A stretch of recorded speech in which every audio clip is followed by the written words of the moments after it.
continue to participate. So we've got an action-packed agenda today, and it's going to be a lot of working. You guys are going to be doing a lot of thinking across this. So hopefully you've done modules 1, 2, 3, and 4, because that will really inform the work that you're going to do today.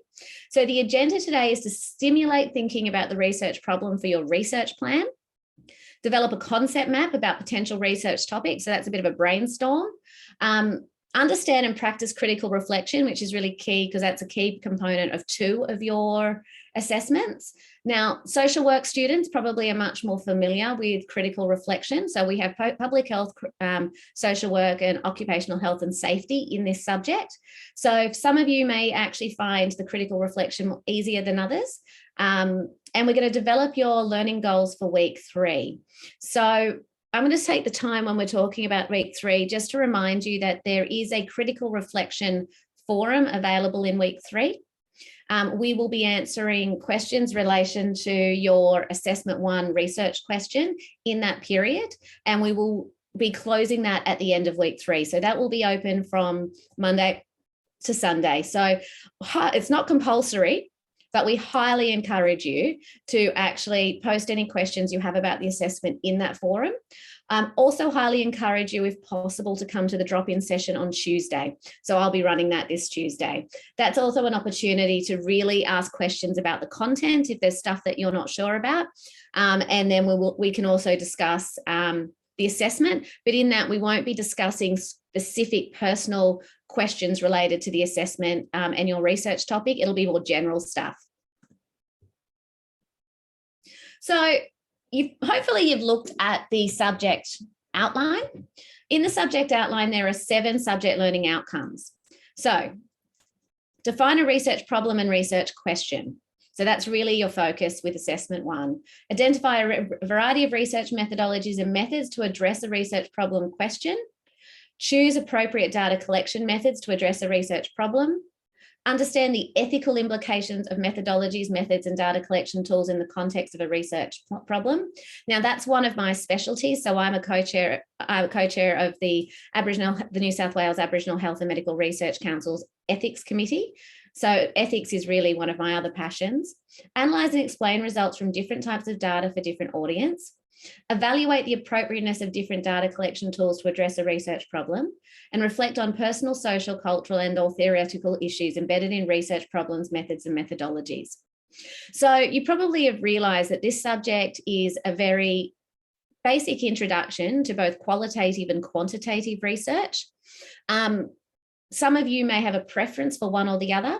I am traditionally a mixed methods researcher with strong skill sets in qualitative research, and I do some quantitative research. So even though my first love is qualitative research, there is absolutely a need for quant. So even if you think you're not going to use one, if you think you're actually only going to be a qual or a quant researcher, this is a really important subject to make sure you get your head around both different types of methodologies. So I'm going to open it up, and I really encourage you to chat. I really want to make sure I hear from everyone. When I say the words research, what thoughts and feelings come to mind? Please jump in, otherwise I'll start picking on people. And I'm not shy about picking on people. Surveys. Yes, a survey method. Sorry, yep. Research is something that we are searching the things which are already there. So I feel it is a vast online region where everything is there. We just have to research it, search it in a proper way. This Indian. Like I just said the literal meaning of research. Yeah, look, no, that's a fantastic. Thank you for hearing about that. But what do you feel about research? Like, how are you feeling about this subject more generally, or about research? I'd love to hear about how you feel about research. I feel a little bit panicky about it, and that's to be honest. No, I love your honesty, Danielle. So my background is in public health. Yep. And health promotion. Mm-hmm. And I know I've done a lot of research before in the past, but doing it again, and I'm a mature age student, so I'm not young like most of the other students in the class. So research for me it's a daunting process. But I know exactly what topic I want to research. So that's taken a lot of pressure off, but yeah. Danielle, you are not, I am going to assume that most people here feel like research is daunting. So you will not be alone in I that. want to know new things. Good morning. How are you? I'm fine. How are you? Good, thank you. Who else would like to share their feelings about research? I want to say when I saw the word search, what thoughts and feelings come to mind? To find new things and to want to know something you want to say. Anything which you want, which I want to know, find a new things. This one is the word. Want to new things. I want to. This one is coming in my mind. No, thank you. Can I just ask everyone to mute unless they're talking, just so we don't hear what's happening in the background? Can anyone else share their thoughts and feelings on research with me?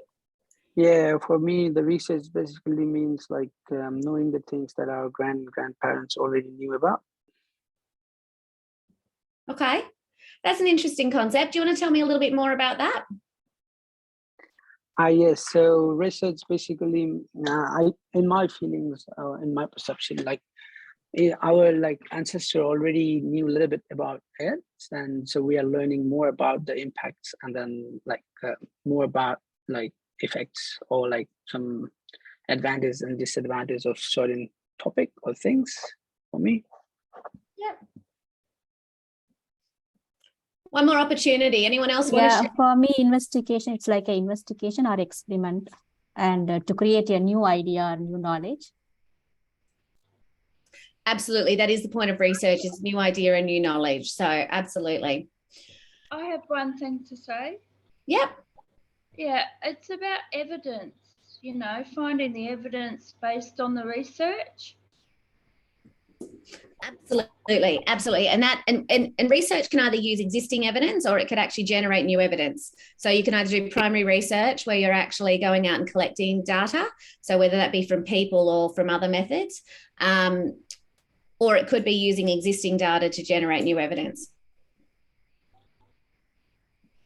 So fantastic. We're just going to move on to activity 1 now. I'm just going to stop the screen for a moment, because I'm going to just talk to you about actually, I'll do breakout rooms.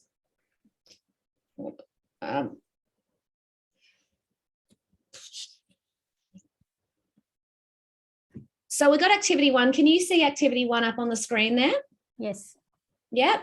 So this is really 10 minutes for you to have a think about your interest in related to your professional field. Don't forget, you might actually be from different disciplines. So it'll be really interesting to hear from all of your other students how they actually feel about their topics, what topics they're doing, because I also think when you're actually working interdisciplinary, you're actually going to start thinking about how that could be applied to your own research. Now, has anyone used Padlet before? Today morning, I'm just trying. Yeah, I've used it before. Fantastic. So I'm going to send you a link to a Padlet, and I would like you to put your post your ideas in there. I've just actually realized I have to open Padlet. Sorry, guys. I'm going to put in the chat the link to Padlet, and I want you to open it, and then we can have a conversation about it. Copy to clipboard. Here we go. Okay. Can someone open it and just make sure that they can actually access that Padlet? Yeah, it works. It works? Love it. Fantastic. Rightio. So what I'm going to do is, has anyone, if you haven't already, I'm going to move you into breakout rooms, which means you're not going to necessarily see activity. So on Moodle, there should be a PDF of the PowerPoint slides. So I encourage at least one person in each group to actually download that. I'm going to randomly assign you to groups. So please make sure that you are talking to each other. Open all rooms. I'm going to need to create some more rooms. So please bear with me. Sorry, I know you probably already just said this, but was it activity 2, build your own concept map that we're? No, we're doing activity 1. Okay, yep. So I'm actually just going to, sorry, I hate actually, this is part of the challenge we have with doing things online. I'm going to close all rooms and redo it. So I need to create some more rooms. Summer, can I just ask a question? Sure. When you go into the link, I've clicked on the link, okay, it comes up with proceed out of Zoom. Does that mean that we have to log out of Zoom and go into this link? Mary or Steph, can you tell Lisa how you did it? Because I haven't had to do it that way.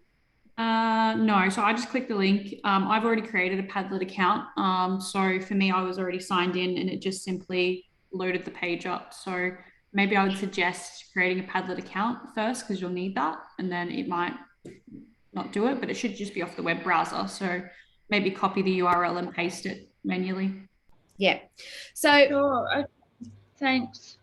So the first part of the thank you. The first part of the activity is 10 minutes where you're going to think about this. So there's part A and part B.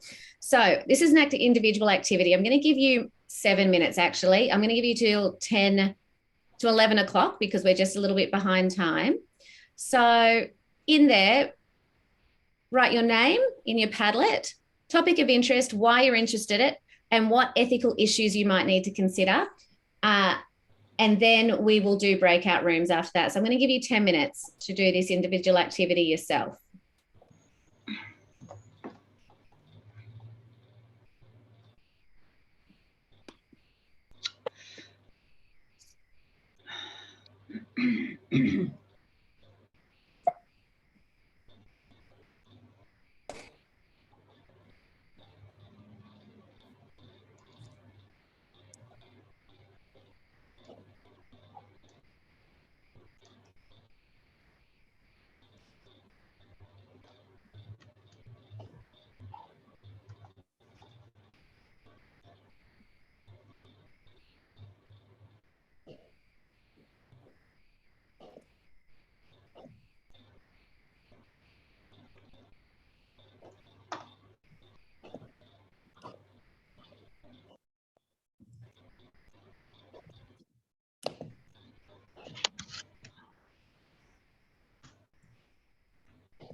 Oh God. Oh, okay.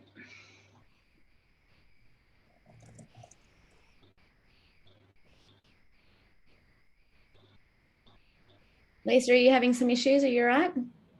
Yes, I am. I'm trying to work out how to post it on. If you're having troubles, just actually maybe open up a Word document, write it down, and then we can figure that out later. This is really just the exercise is more important than the use of Padlet. Okay, all right. Well, I'll try. I've clicked on the purple plus sign, and it comes up with subject, and then it comes up with a note. Is that how I do it? Yeah, so you just write into there. So we're doing name, topic. So Lisa, we're just doing name. You write in their name, topic of interest, why you're interested in that topic, and any ethical concerns that you think might relate to that topic. Okay. I can see some people have started. So Nicole, Chloe, Ricky, you haven't written anything in there just yet. Nikita. Okay. Anonymous, whoever it is, the activity is your name, topic of interest, okay, why you're interested in it. I'll put it in the chat for everybody.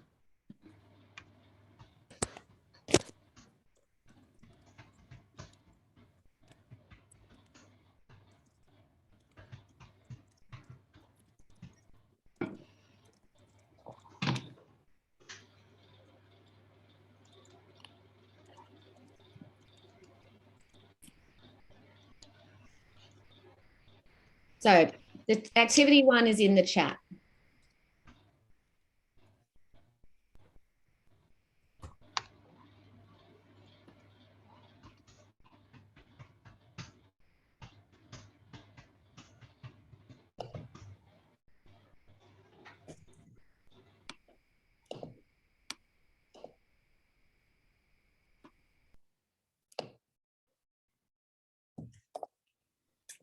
Where is my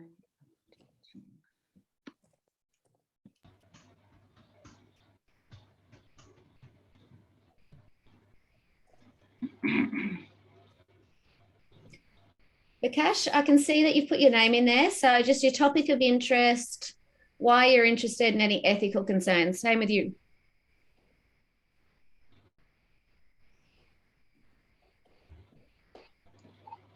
So if you're not sure, you should go to the link above where I've written the Padlet and create a Sure. Write your comments here. We'll sort out Padlet next time. Write your comments in the chat if you're struggling with Padlet. So you need to write topic of your name, topic of interest, why you're interested, and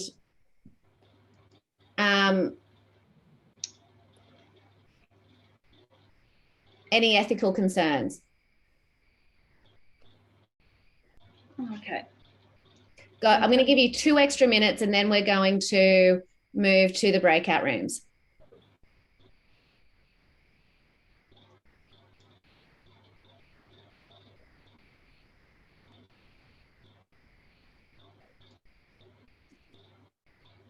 Oh no, what did I do that for? Excuse me, Summer. What are we doing in the breakout rooms again? Sorry. Yep, that's all right. Before I break you out, I will tell you, I promise. Okay, What does that mean? no worries. The activity is going to be, sorry, I'm just going to pull up. So in the breakout rooms, you're actually just going to discuss with the group the things that we've just actually done as the individual. So it's just the same thing. And it's just so that other people can hear from different people what they're thinking.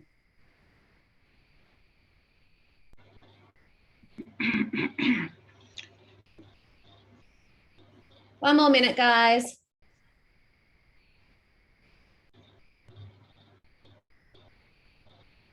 Anu, thank you. I can see yours in there. Araz, I can see yours. Fantastic, Nikita. Steph, you are going great guns. You've even added a photo. Are you able to see mine?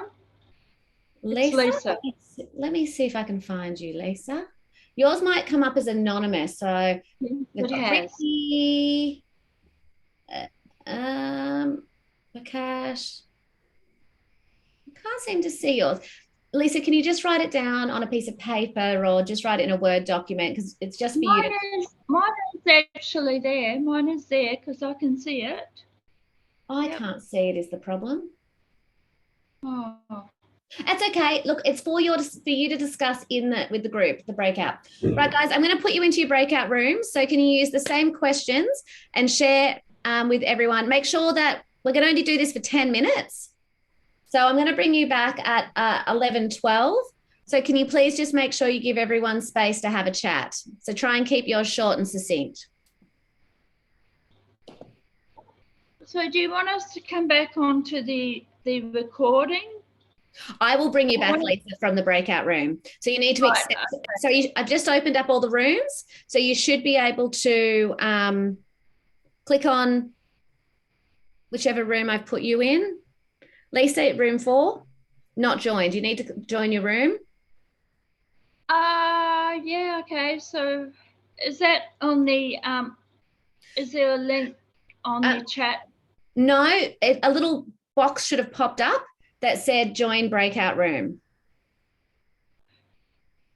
I'll go back into the, yeah, okay. All right, no worries. I've got it. Thank you. Thanks, Lisa.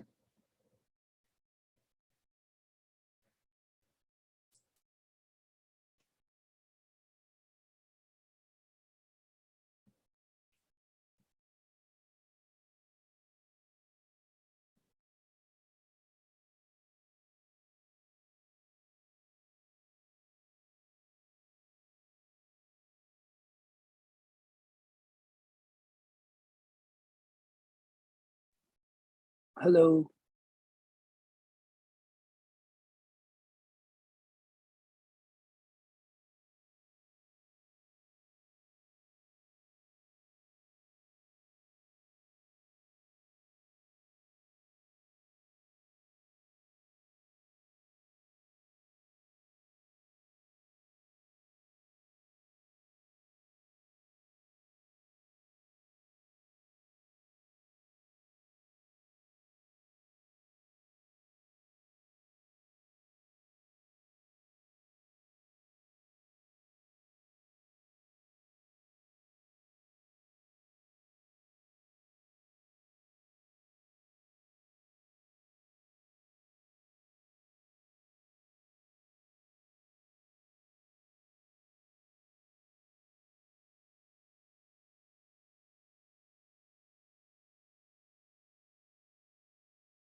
Hello.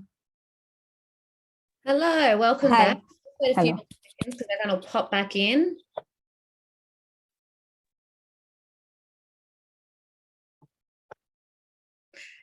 Excellent. I was having a sticky bit in all of the breakout rooms. Sounds like you've all got some idea about what you want to do, which is fantastic. For some of you, that question is already really specific to your discipline area. Can everyone hear me? Because the Yeah. Yes. Yes. Yes. Yes. Yes. Thank you very much. I'm just going to write to Cash and let them know. Okay, they can hear everyone now. Fantastic. It might have just been a issue. Okay, no problem. Glad we got that sorted.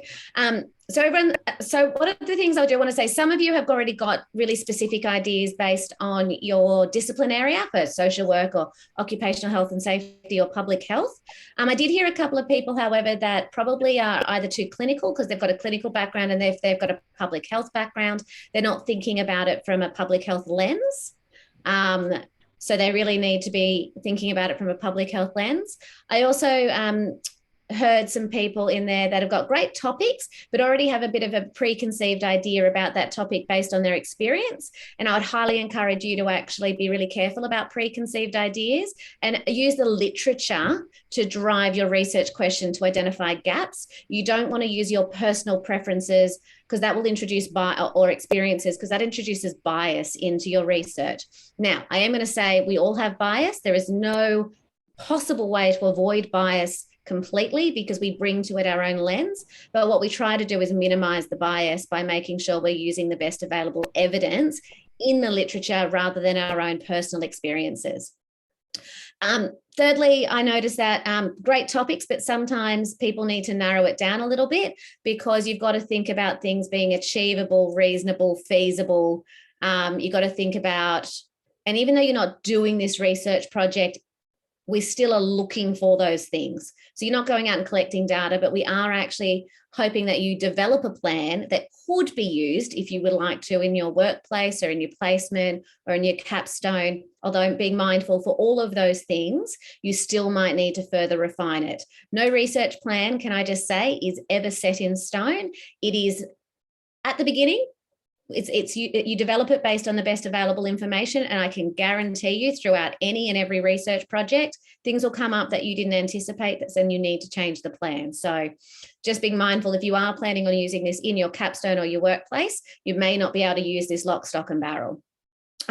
Another thing that I'm just going to say is some of you had some comprehensive points around ethics, but I do encourage you to go through and do the module 4 if you haven't already, because there are a number of ethical issues that you will need to consider within each of your research projects, because ethics is not just, ethics from a personal point of view. There is a formal ethical process that you need to consider. Things like not seeking consent. So if you're using hospital information, how are you going to make sure confidentiality is maintained, and how are you actually making sure that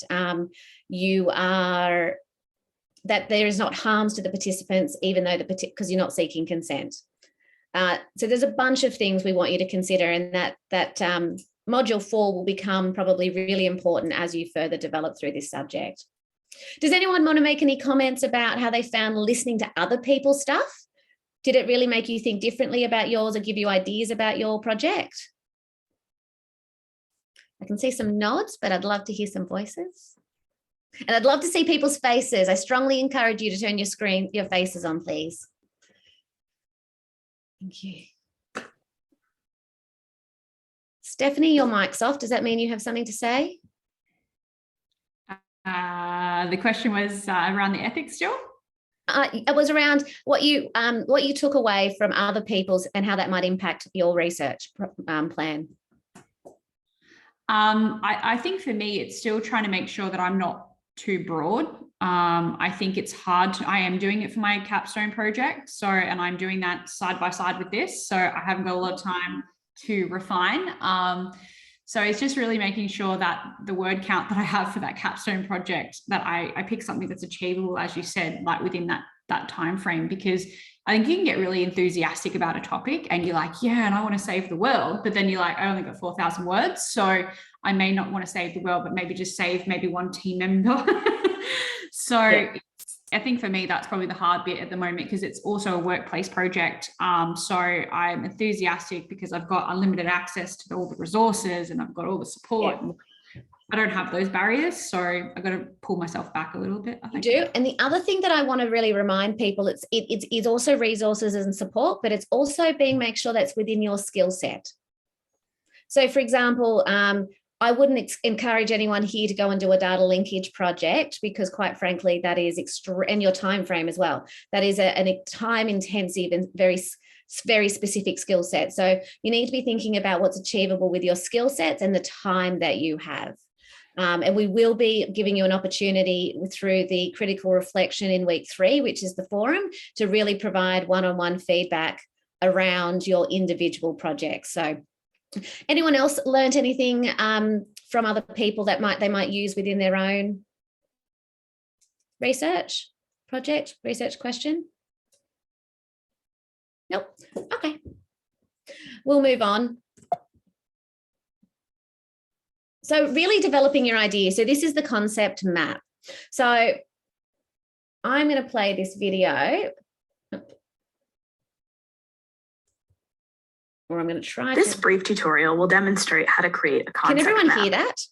Often topics start out very broadly. Can you see it? That's not bad. In fact, it's ability. Okay, you can hear it, trying to create that's not ideal, is it? Give me 1 second. I am going. That's because I haven't shared my screen. Sorry, guys. Share screen. Okay. Now you can see the screen. Yep.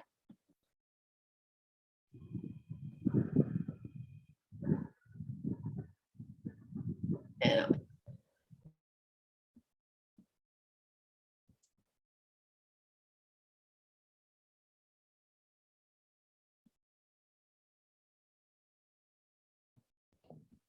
This brief tutorial will demonstrate how to create a concept map. We're good. Often topics start out very broadly.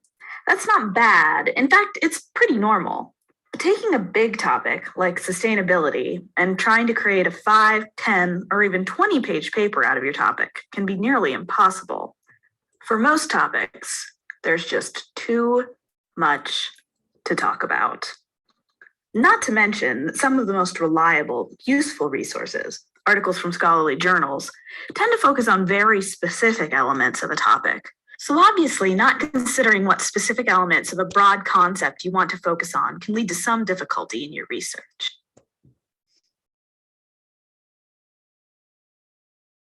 Now, there are several ways to break a larger idea into manageable bits that you can then use to zero in on your topic. Concept mapping is one of our favorites. To make a concept map, you need 2 things: something to write on and something to write with. You can use online applications like bubble.us, but we prefer getting our hands dirty.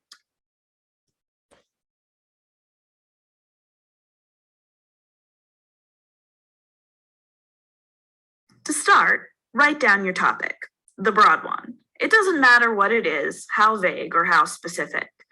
You can make a concept map about anything. Once you've written your topic in the center of the page, start making some connections. You can probably break your topic into more specific ideas, categories, or subtopics. What these will be is completely up to you. Sometimes they're large developed thoughts, other times just single words. Whatever they are, you're going to connect each one to your topic with a line so that these subtopics branch off from the general concept. Once these are established, more specific ideas and examples can be added to each subtopic. As you can see from our example, some subtopics might be more interesting to you or produce more examples and ideas. This can help you zero in on an area of your topic to focus on for your assignment. In our current concept map, soil issues in sustainable agriculture has come to the forefront. These subtopics and examples can form the basis for your research question. as we've shown here with the example of what are soil issues that need to be addressed by sustainable agriculture, as well as forming a research question. The subtopics and examples within your concept map can be used as keywords for a search in Lion Search or any of the library's other databases. If you're not certain how to use the library's databases, need further help choosing a topic, or have other research-related issues, please use our Ask a Librarian page on the Penn State Library's website. Also be sure to check out our tutorials link for more research-related tutorials. Thanks and good luck.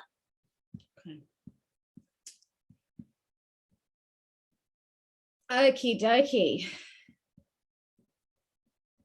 So essentially we're going to do concept mapping now. Here is an example of a dementia concept map that was done by another researcher. So you can see on here where she's looking at the center topic being dementia, health and well-being, and then breaking it up into different things: stigma, risk factors, care, treatment. So we want you to develop an initial concept map. It's an individual activity, this one. So if you want to do this old school and grab a pen and paper, or you can do it in a Word document, you can do it in PowerPoint, which also works for people. We really want you to help focus down your particular questions or the subtopics that might be interesting. So I'm going to give you 10 minutes to actually sit there and start doing your concept map. If you are familiar with Padlet, you're more than welcome to do it on Padlet as well. So I'm going to leave the share screen up and with this concept map up so you can see it.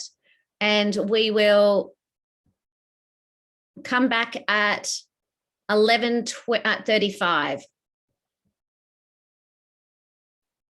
anyone got any questions about that?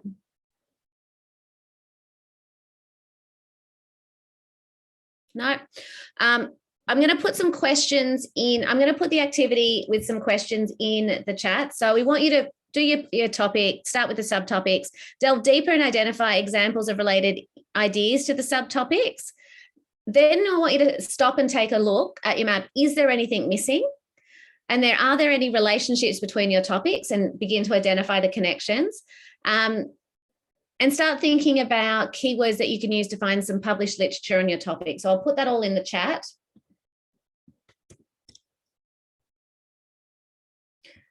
And I am going to turn my microphone off, but I'll be here if anyone needs me.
Hi, Summer.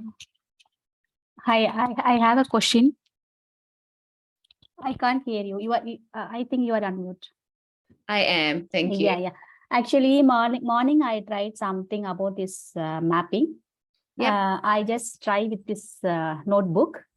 I'm having some doubt. Actually, I choose some because this is the first time I'm going to research.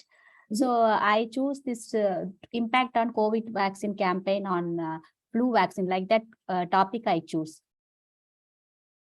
On did you say the impact of COVID vaccine on flu vaccine? Yeah, impact of COVID vaccine campaign on flu vaccine. In terms of the people. In terms of this, for the past 3 years, people are interested to take this COVID vaccine more because of this pandemic. So due to this COVID vaccine campaign, the rate of flu vaccine is somewhat decrease. Okay. It's like that topic I choose. So in that, I just I just did some mapping on my notebook morning. It like in that I have some it's like I just in the center I mentioned this vaccine about COVID and flu vaccine, and then I make some subtitle like it's how this vaccine means impact on social, economic, and healthcare, like that subtitle. And then in the from that social aspect I write something, because I don't know how to write in this Padlet app. That's absolutely fine. I did some notebook. Notebook is absolutely fine. It doesn't matter where you do it, as long as you've done the activity. So please don't stress about Padlet. It's absolutely fine. Your topic sounds really interesting, and when you actually use the critical reflection feedback during week 3, I'll be really comfortable to give you some personal feedback. Sure. Thank you. No problem. Because that was my question, because I don't know how to write this Padlet app, so I just confused. I wrote it in the morning. I just I just went through the website, this Moodle site, and then I saw this mapping thing. So I just did some in the morning in the notebook. So only I asked. Perfect. No problem. So you've already done the activity. You are well ahead. Fantastic. Thank you. Thank you. So just 2 more minutes, guys.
One more minute, everyone.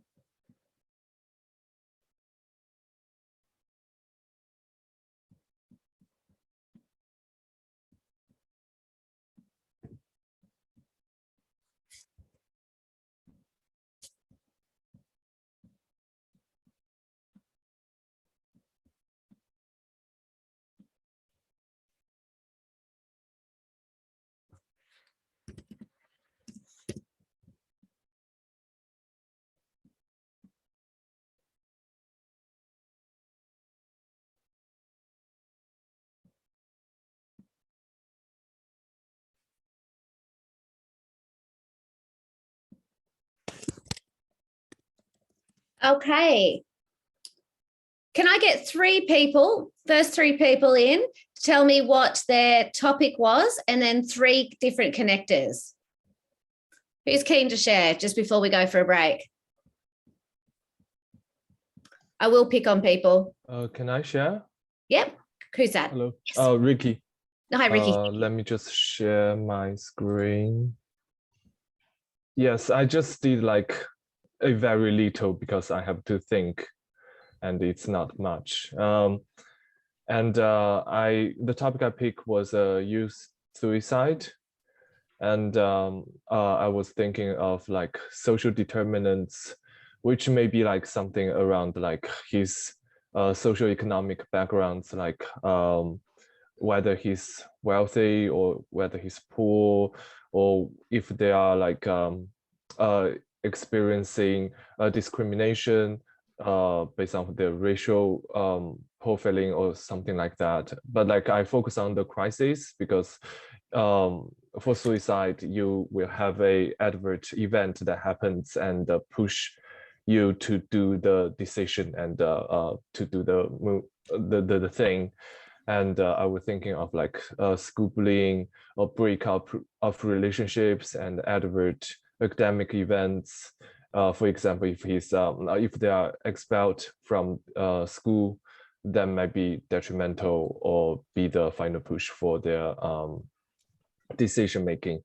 And I also thought of family violence, which can be connected to crisis, but also trauma. And I also thought of the accessibility of means, which may be like the media and portraying of like the ways to do the suicidal activity.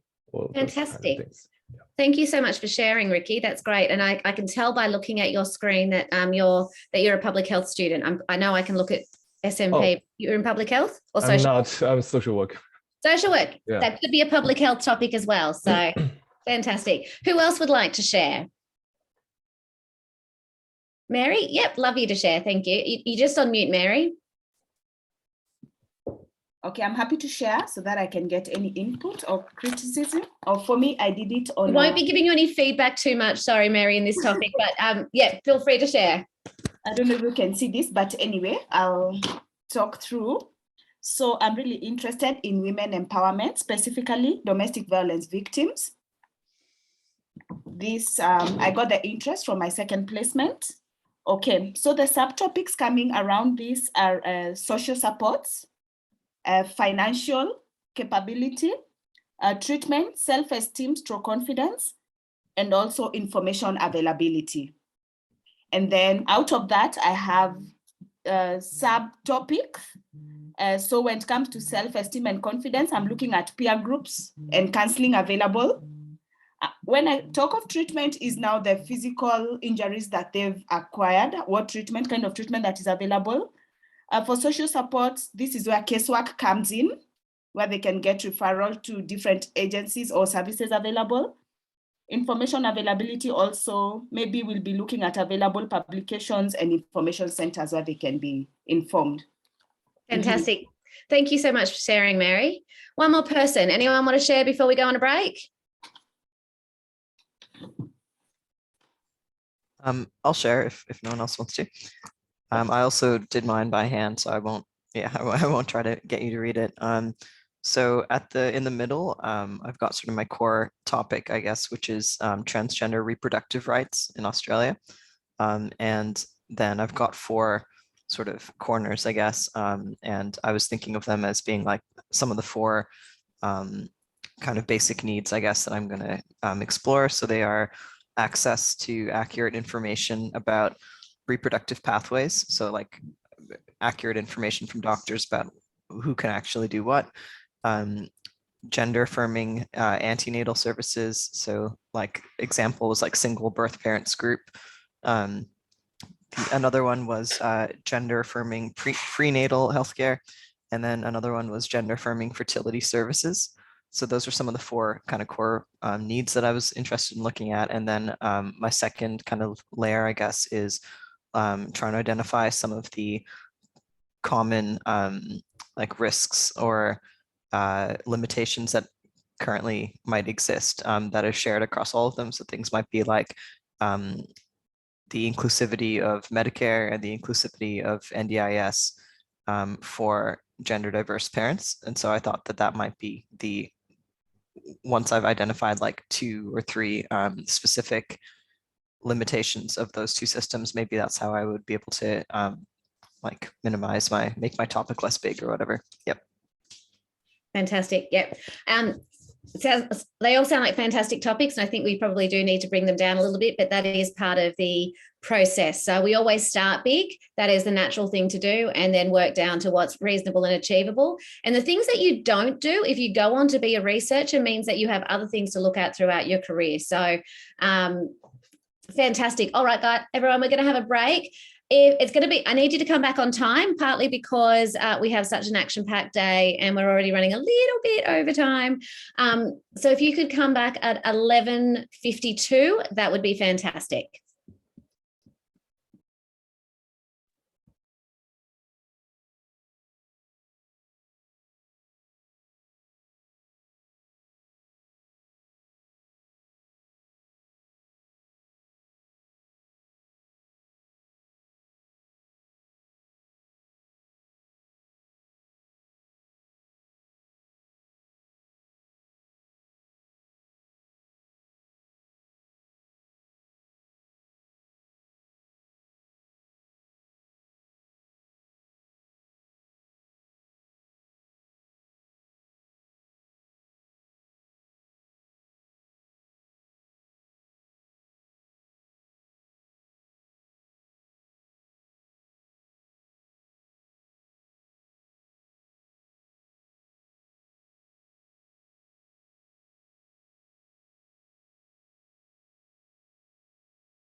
Hello.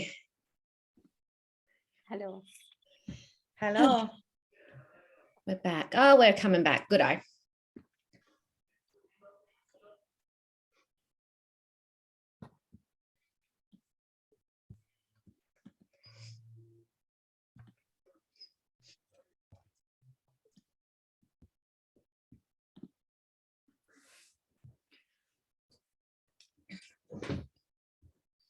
Just turn your camera back on for me when you're back, just so I know who's back. Some of you have already done that, so thank you. Stephanie, you still have a yes on top of your screen. I'm back. Nice to see you. Thank you. Hopefully we can be a little less 2019 in the second half. I'm out of practice with the teaching online, so I do apologize. I've got a coffee here, so hopefully that helps.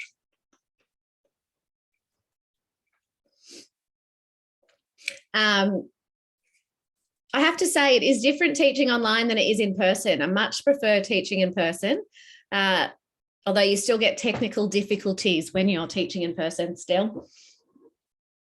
We'll just wait one more minute for a few people to come back, and then we will start again.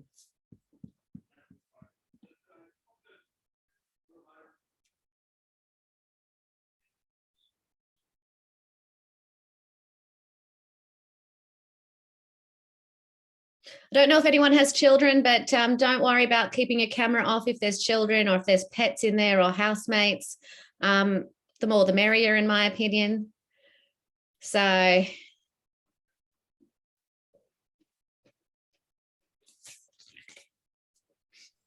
while we're waiting, actually, Patty and I, the other co-coordinator for the subject, we're talking about for those that are on or near campus, having one of the lectures that's actually now drop-ins on Tuesday, face-to-face and online, so doing a blended. How would people feel? Like, would people come if we did a face-to-face one that was also online so everyone could participate? That obviously relates to those that are not in Western Australia or overseas.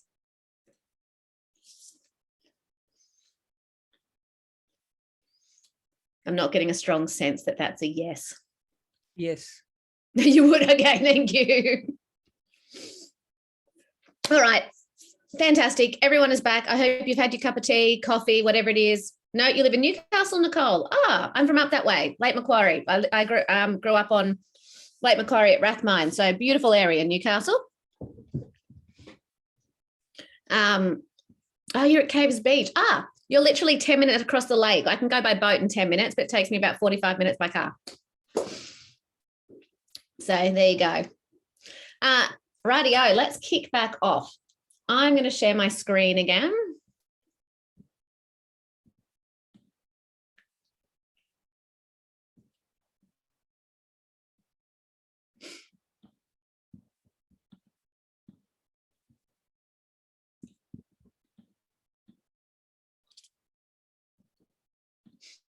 Fantastic. So it's just loading. So this next session is about further developing and revisiting your topic. As I said earlier, research isn't linear. You come up with this idea and you always are constantly refining it. And to be quite honest with you, as I said, you'll be constantly refining it even towards the end of a research project. It's just the nature of research. It's like best laid plans, right? Nothing always, well, sometimes things don't always go to plan. So I'm going to play you another video. Let me know that you can see this and hear this. Meet Jenny. Jenny has a research project due in a few days. She picked a topic when her professor first assigned the project. She chose her favorite TV show, Bridezillas. It seemed like a good idea, but now that she's doing her research, she's having a lot of trouble finding sources. She's freaking out. Jenny's problem started with her mental model of the research process, which she sees as a one-way street. Like many students, Jenny thinks that once a project is assigned, she should pick her topic right away. Then she can move on to finding sources and reading through them. And once she has all her sources, she can start writing her paper. But the research process is a lot messier than that, and picking your topic is intertwined with finding and reading sources and writing and editing your paper. Picking your topic is research. When you first pick a research topic, it isn't set in stone. It's just an idea that you test with some exploratory research. If it looks good, you find and read some more sources. At this point, you might find that the published research leads you away from your original topic. That's okay. You can let the research you find guide you and tweak your topic a bit. And by the time you've gone through this cycle a few times, you may find that you have enough sources to start writing and editing your paper. Even then, as you're writing, you may find that you need to pull in additional pieces of information, and you may return to the research cycle. So let's wind back the clock for Jenny, bringing her back to the day her professor assigned this project, and allow her to do it again with this research model. Again, Jenny picks a topic that is interesting to her, the reality TV show Bridezillas. As she tests the topic with some internet research and in article databases, she discovers that there is lots written about it in the popular press, but not much scholarly research, which her professor requires. Realizing that maybe her topic is a bit too narrowly defined, Jenny decides to tweak it by broadening her scope to reality TV in general. But when she tests this new topic, she winds up drowning in a sea of research, all of which has to do with reality TV, but doesn't tie together to help her form a coherent thesis. Back at the drawing board, she wonders if there's a happy medium between Bridezillas, which is too narrow a topic, and reality TV, which is too broad. Since Bridezillas is just one of several reality TV shows about brides and weddings, perhaps there's more written about this subgenre. Testing this topic in some of the library's research databases yields a promising but not overwhelming number of results. Instead of realizing too late that her topic was unresearchable, Jenny built in the time to test and tweak her topic, so she could take her original idea and shape it into a topic that she still finds interesting and can realistically use for a short research assignment. If you want to know more about the research process or about how to pick a good topic, ask a librarian for help.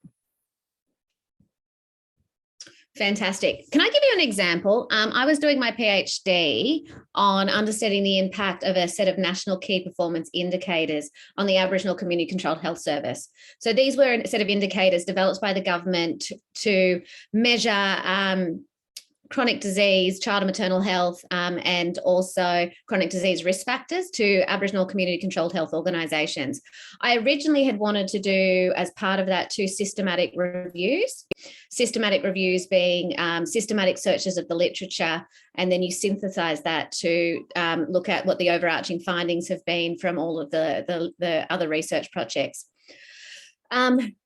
On the topics, because I was specifically doing such a niche topic, which was key performance indicators and Indigenous run services, there was almost zero literature on the 2 topics that I had wanted to do. One was looking at evaluations of indicators, and another one was looking at the what was defined as quality care within these settings through the use of indicators. So I ended up having to drop those 2 elements of my research project, focus on the qualitative parts, and to balance it out, what I ended up doing was doing a survey at the end. So even though I designed a research project right at the beginning and had 2 great questions, to be quite honest with you, and I'd still like to do it, there just was not the literature to support those 2 questions. And again, like this person said, I had built in enough time over the course of my research project to actually make sure I was flexible enough to take on board changes. So it is really important, and I can guarantee you from personal experience that you will find that your research changes over time. So what we're going to do now is we're going to do a brainstorming activity. So I'm going to put you back into your breakout groups. I want you to think about, and I'm going to put this in the chat as well as the Padlet, what activities you can do to learn more about your topic, what sources you can use, and where you can get help. So I am going to say the sources, depending on your topic, don't always have to be peer-reviewed literature. It could be government reports or external stuff. So, but do try and actually think about where you can get reliable sources. And can I just say the media is not necessarily the most reliable source. Not knocking the media, I freelance as a journalist, but it's just that it isn't what I would call, let's just say it's in a hierarchy of evidence, it's low in the hierarchy of evidence. So I'm going to post a Padlet now. I'm going to ask you to have one person in your group who's familiar with Padlet actually being the scribe. So you don't all need to access the Padlet. Can someone just open that Padlet and make sure you can see that there's groups 1 to 5? And so I'm going to put you in your groups again, and I want you just to actually use a scribe and write down your sources. Does someone open that for me and just make sure it works? Yep. Lovely. Thank you very much. And I'm just going to write down the activity for you. Got to find the right Word document. My apologies. Here we go. So this is a master's for you guys. So for everyone here. So you should actually have some understanding of the different types of literature, but it may have been some time since you studied. So I do appreciate that. So what I'm going to do is just put you into your breakout rooms. And then you should be able to see the chat still while you're in your breakout rooms, open all rooms. So you'll just need to accept the invitation that's just popped up.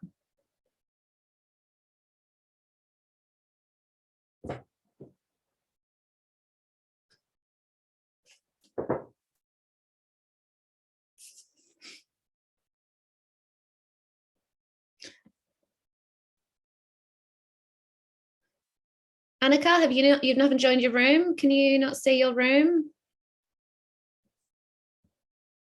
Didn't get the option yet, ma'am. Oh, have you not been allocated a room?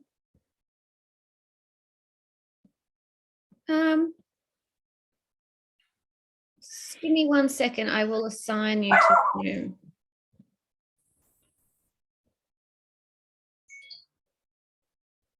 Lisa, I notice you're still sitting here as well. Unassigned, assigned to group 1. I don't know why. 2.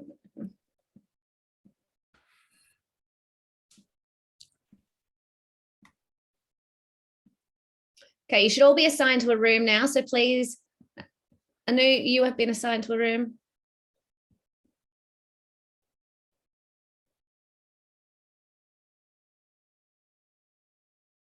And okay, you've been assigned to a room.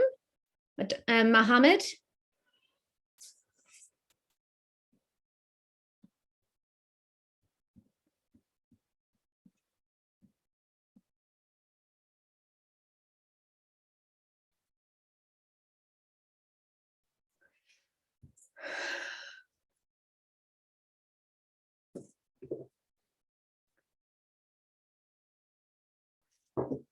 Annika, are you there?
Welcome back.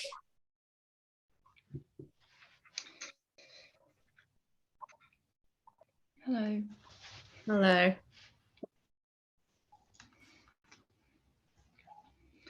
Just wait for everyone to come back. Everyone should be back soon.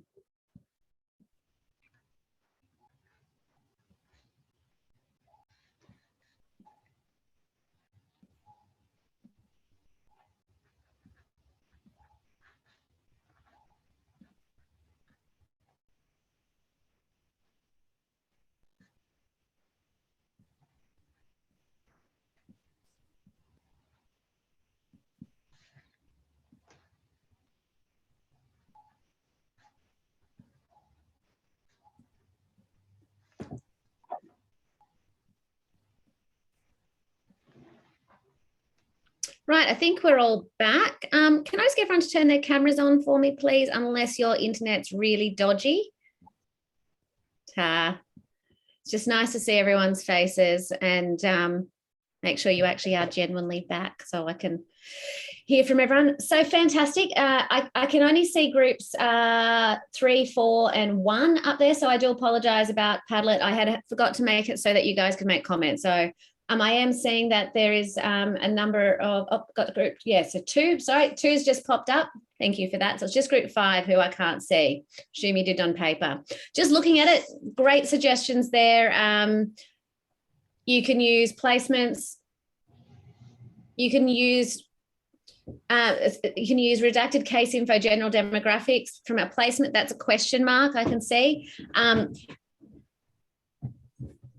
You couldn't use that in your research unless you had ethics to do that, and you need to seek a waiver of consent. So you may be able to use that information, but there'd be certain conditions to use it in terms of your research. But in terms of identifying a project, you could do a case review to have a look, you could do a review of a database to have a look to see whether or not that might be useful. But of course, you would need your supervisor's permission to make sure that you are allowed to see that information. And government sources can be good, particularly if you're looking at, say, from an Australian perspective, the Australian Institute of Health and Welfare, the ABS, Australian Bureau of Statistics. Colleagues and peers are a good place to start. Interviews with professionals in the field, key stakeholders, all very good. So that's what we call expert opinion, which are all really reliable. The most reliable sources, however, are the ones you've listed below, which are library. So you're talking about peer-reviewed articles. Healthcare websites, I would put in the websites generally. They are sources that don't have to be vetted or peer-reviewed like a peer-reviewed article. So websites can be okay, but again, be careful where you get your information from. Like Wikipedia, for example, anyone can write it. If anyone cites Wikipedia in a master's subject, they'll be getting feedback from me that that's not an appropriate source. So please make sure that you are not, you're laughing, but there are people who do it. Help, you can definitely get help from your tutors. We are here to help you. That is absolutely. The library, the librarians, fantastic. Databases. So databases are a really good way of actually doing a search. Like was discussed in the video, that be really careful that you don't end up with like a million sources to go through. So you really need to make sure your topic is quite specific. Search strategy, group 4, yep. Help from librarian, all the same stuff, fantastic. One of the things I will suggest you do have a look at, which group 5 has added. So while I'm not encouraging websites, Google Scholar is a really good source. I have used Google Scholar myself and do encourage it. And depending on your topic, media may or may not be appropriate. If you're doing a media study, so I did for my master's project, I looked at the way alcohol was reported for Aboriginal and Torres Strait Islander people and compared that to the rest of the population. So I actually needed to make sure that during the time frame I was looking to do the study, which I can't remember when it was 2013, there was actually a review into alcohol in Aboriginal communities, as well as the one punch legislation being brought in, which is why there was a lot of media at that time. So sometimes you do need to look at media if your topic is a media study. So That's about the only time I encourage you to look at media. So that's fantastic. You've actually covered most of the sources between all of the groups that I would normally suggest. So well done, really good. And I'd encourage you to start actually looking at a number of those things. Does anyone have any questions or comments about that before we move on? You're a silent bunch. Patty told me her class can't shut up, and I got a bunch of mob that don't talk. I've got a question. Yep, go for it. So we were talking about like what are some of the ways that we can try to balance if we get most of our research from sort of academic journals and government documents and stuff like that, how do we balance that with like wanting to get more research that is also from like the voices of the people that are impacted by our issues? It's a really good question. So I just want to be clear, when you're actually, it depends on what study you're doing. So sometimes you might do a desktop study or use a secondary data, like so ABS data, so Australian Bureau of Statistics, which is our census data. And that may be to help you define the problem or to get a broader understanding of what's happening. And then you might actually go out and do focus groups, interviews, which could either be structured, semi-structured or unstructured to understand what's happening, or you could do a survey that has open-ended questions to really hear from people, or you could do a quantitative survey with what we call a Likert scale, which is like that 1 to 5, 1 to 3 kind of, you know, how do you feel about this? Not supportive, supportive, very supportive.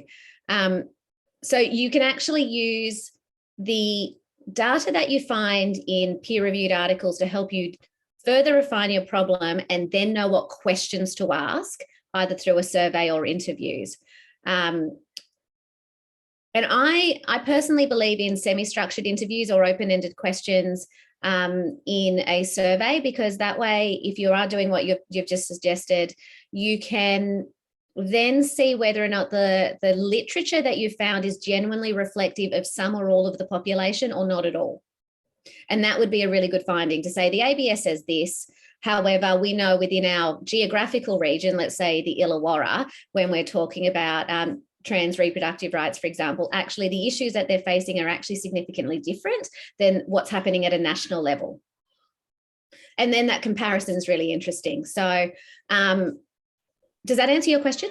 Yeah, absolutely. I'm just trying to think of in the scope of what we can do for this project for this class. I guess so I'm trying to get my head around, like, we're thinking about how we would design a research project, right? Like, yep. We're not, so even if we can't actually do all the stuff that okay. So what you're saying is like part of that design of the research project might be that we would think about how we would do surveys and interviews and stuff like that. Yeah. Yes. So you don't have to do this project. So doing this project, you for those doing capstone or those working in a placement, they may use this project, but it's designing a project. Let's just say, let's say I do an evaluation. So I wrote some content for the Ministry of Health around the Make Healthy Normal for Aboriginal and Torres Strait people. I might want to evaluate that campaign and that information with Aboriginal people in the local area. So I would look at the literature to talk about what is useful in a campaign, write that up. Then I would use that to inform my questions. So we know that having Aboriginal people in the campaign, using Aboriginal specific English, and then I would actually say, what did you think of this? How did you find it? What else? How could we improve it? What would you not want us to change? And that would be reasonable. And I'd probably want to do 20 interviews. So you're keeping it manageable. Cool. Thanks. Now, Ricky, I have no idea what crawler programs are. I'm really sorry. Oh, okay. Can you explain that to me and to us? I think it's just from my limited understanding. First, it's a program that used to catch like keywords from like thousands of articles and to say whether you have a big enough database to develop your key interests in the area and how many people have actually looked into the question you have interest in, and to say like whether that's like a good area to develop your research projects. So I'm probably a little old school and I do that manually. So if there's a computer program that does that for me, I need to check this out. I couldn't tell you whether or not it's appropriate. Can I take that on notice and come back to you and have a chat to that would be great. Patty and see if she's familiar with that? I do apologize. Research is such a big area. There is always things that other people know that we do not. Fantastic. Anyone got any other final questions before we move on to the next activity? Actually, we finish in 5 minutes. So what I'm actually going to do is create a workbook online that was meant to be the activity for the critical reflection. So you can have an opportunity to do that because we have run out of time. Who's doing social work here and wants to share what they think would be useful information around critical reflection?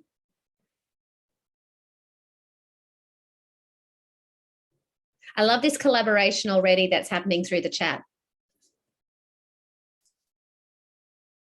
So critical reflection is a key part of research. It is actually a skill set that all researchers should develop, whether you're doing quantitative or qualitative.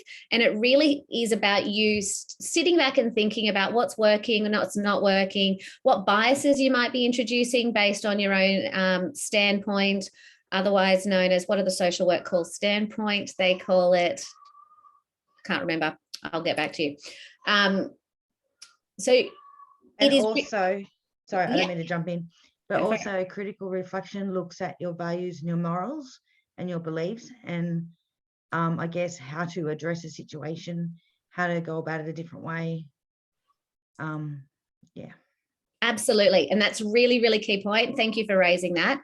So when you're looking at your standpoint, which is what we look at it from a public health point of view, it's all of the things that influence the way you see the world, the way you think about the world, and how you believe knowledge is generated. So it's your axiology, which is your values, epistemology, etc.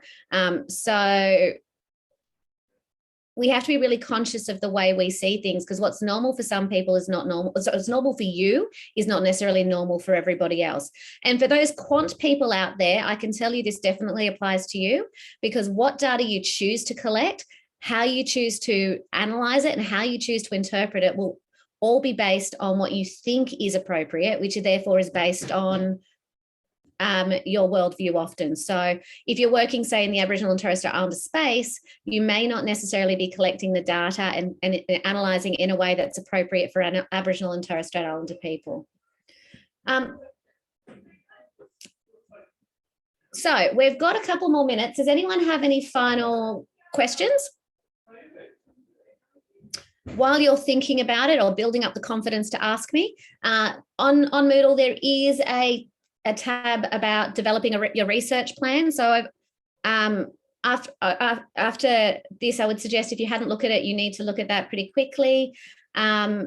Just a reminder to use the critical reflection forum in week 3. It's not compulsory, but it's highly encouraged. And I'll be responding to each of your individual research questions and providing some advice on how you can tighten that up or make that more effective.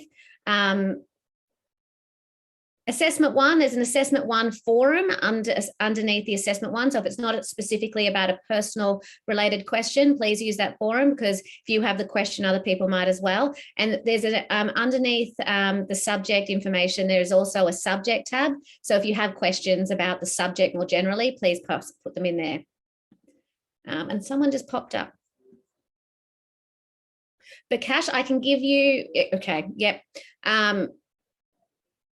All right, no, the rest of the questions are not for me. Anyone got any final questions that they want to ask? Comments? Yeah, I wanted to ask that after deciding on a research topic, what are we supposed to do? I mean, are we doing a thesis on it, or do we have to write a paper? Or so yeah, all the assessments are in the subject outline. So I'd encourage you to have a look at the subject outline, but ultimately what you're going to do is create a research plan. So the idea is to do the plan and you won't be doing the research in this subject, but it's just to help you design a plan around, because the first step is writing a research question. So once you've chosen your topic, you have to write a research question, which is the question that your research is going to answer. And then in your plan, you will look at things like the literature. So you'll do a background, you will look at your methodology, and you'll develop your analysis plan as well. But I really encourage you to have a look at the subject outline, and also in the subject outline is more details about each of the assessments. okay, thank you. No problem. Anyone else, or shall we just clock off a minute early? All right, I'm just going to hang around because I know there's one student that wants to talk to me that's indicated that in the chat. So I'm just going to say goodbye to everybody else and let you all leave. And I will see you in 2 weeks, and I'll also see you on Tuesday, hopefully. Thank you. Thank you. See you guys. Thank you. My pleasure. Thank you.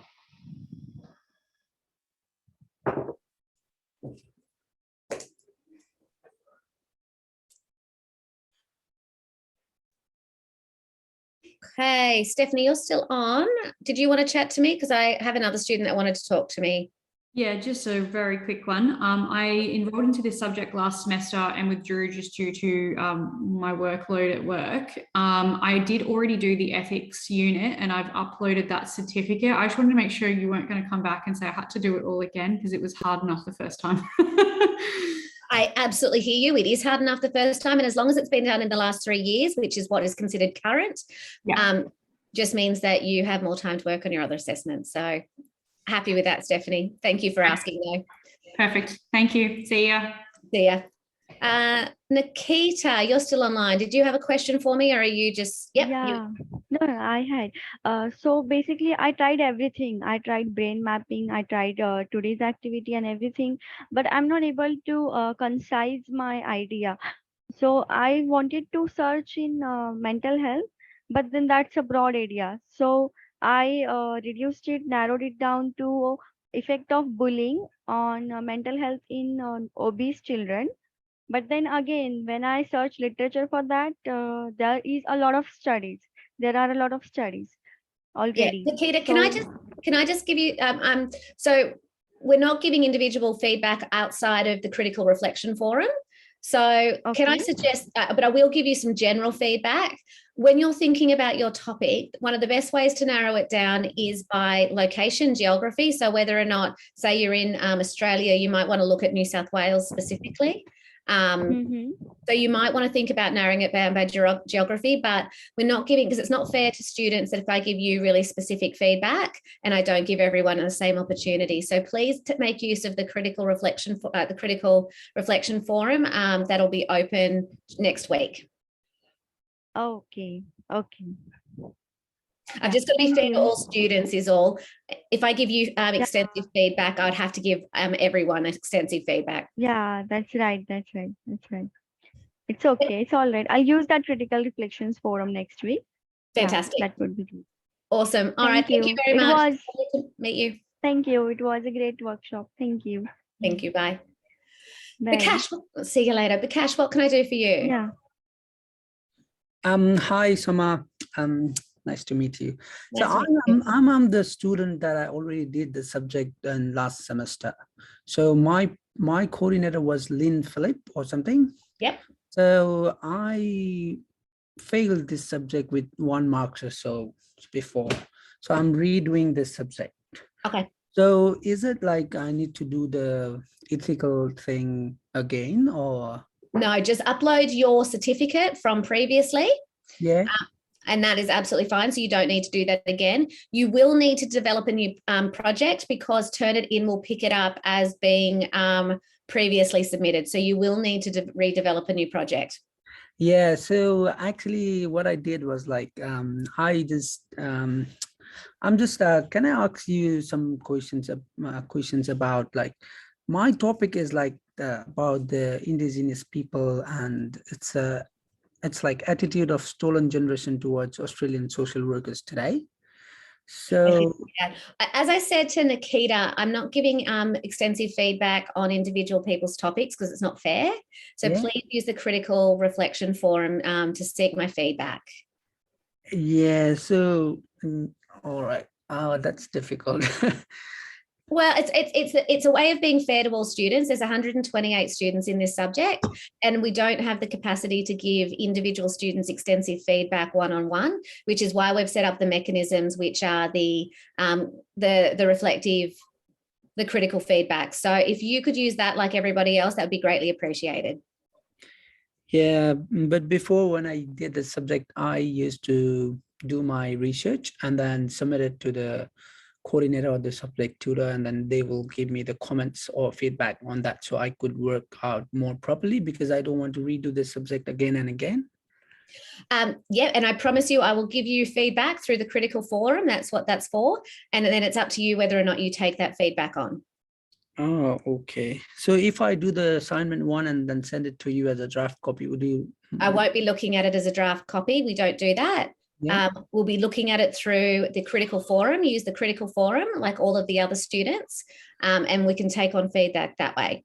Yeah, can you just tell me like a small thing, like if my topic is like too broad or something? I think your topic is not, I would narrow your topic down. So there's two things. Your topic can't just be stolen generation survivors, because a lot of them have passed away. So it's their survivors. We usually talk about their survivors and also their families, their descendants. I would probably narrow it down to a specific location, just to be more narrow. And I also need to let you know that you have to use a capital I for Indigenous. If you have a look at You Can't Say That, which is the guidelines around how to engage in the Aboriginal space that UOW has done, you'll see a number of things that will help support you in your use of terminology. All right. So we are not required to go to the field and collect the data, are we? No, goodness no. Like before, you're just designing a research project. You're not actually expecting to collect the data, but I do expect appropriate terminology within your document. So please capitalize Indigenous for me. Oh, all right. So I was thinking like you told me before, like you were Indigenous as well. So I am. I'm an Aboriginal woman. Yeah. So I was like thinking if this topic is like good for the research and that we can find a lot of resources for this, or should I change the topic? Your topic is fine. As I said, I would narrow it down to a specific geographical region to make it more manageable. Oh, all right. All right, then I'll be working on it. We have the session on Tuesday. So can we ask the questions like that comes on? That's not an opportunity to ask specific questions about your specific topic. That's a question to ask. That's an opportunity to ask more general questions about the content. So it might be about designing a research question more broadly. What are the considerations? But it's not to ask specific questions. The only opportunity you have to ask specific questions about your research question is in the critical reflection forum. So we just asked the question on that. Yes, please. Week 3, is it? Week 3, yep, next week. Yeah, next week. So if we are only, we can post it like many times or only once? Only once, please. I have 28 students in this subject. Yeah. So I have 28 students in this my class and 128 students in the whole course. So please make sure that you only post once. So if I want support in like specific support for my topic, then what might be the resources that can I use from UOW or something like that? So like we discussed, you can ask the librarian. So if you need to go and have a chat about librarian, about how you can actually find data, that would be a really good source. Talk to your peers as well. If you're doing a placement, I would talk to people in your placement if that's what you're looking at. But please be mindful that we essentially as subject coordinators are giving you the information that should help you actually successfully achieve this subject. And if we actually give you one-on-one specific advice around your assessment specifically, that's unfair advantage to you compared to the other students. So as I said, I need to make sure that what I give to you, I'm able to give to the other 127 students in this class, and I can't give all 127 students intensive support on how to actually undertake each assessment.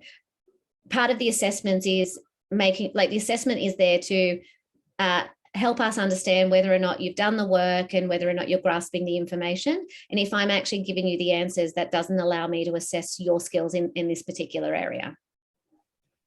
All right. Yeah, that was my question. Thank you. Yeah, but I really need you to make sure that you go through and you do the modules. And if you're really not clear, I would redo the modules. So the modules actually are really, really step-by-step information on how you should be doing this, and really are providing you with a lot of support on how to actually answer each of the assessments. So if you're really struggling, I would suggest you go back and go through the material in the modules.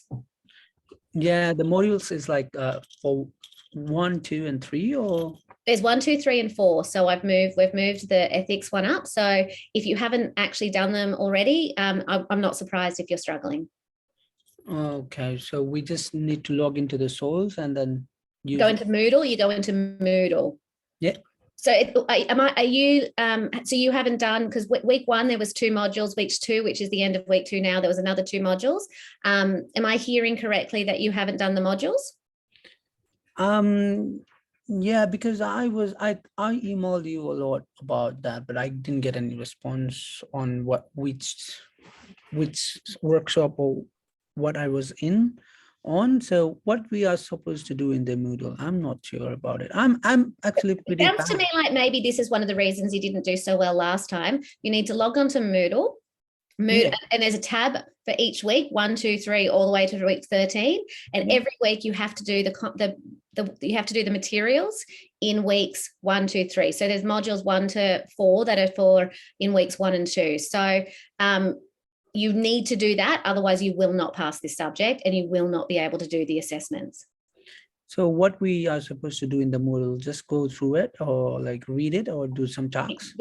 There's readings in there and there's some tasks for you to think. So they're the same modules as last time. So what I'm hearing from you is that you probably didn't do them last time you did the subject either, which is probably why you really struggled.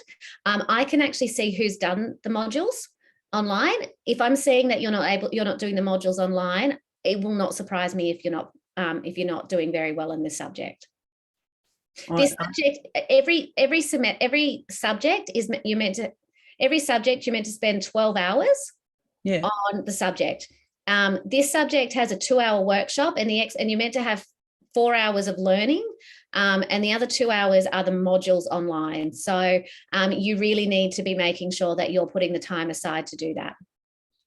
Oh, all right. So I'll go through the Moodle once, and if I have some problem, then I will email you on that. If you're having trouble with Moodle, you need to talk to Student Services. They're able to help you learn how to use Moodle. Okay, no problem. All right. Thank you very much. You have a good day. Bye. Bye.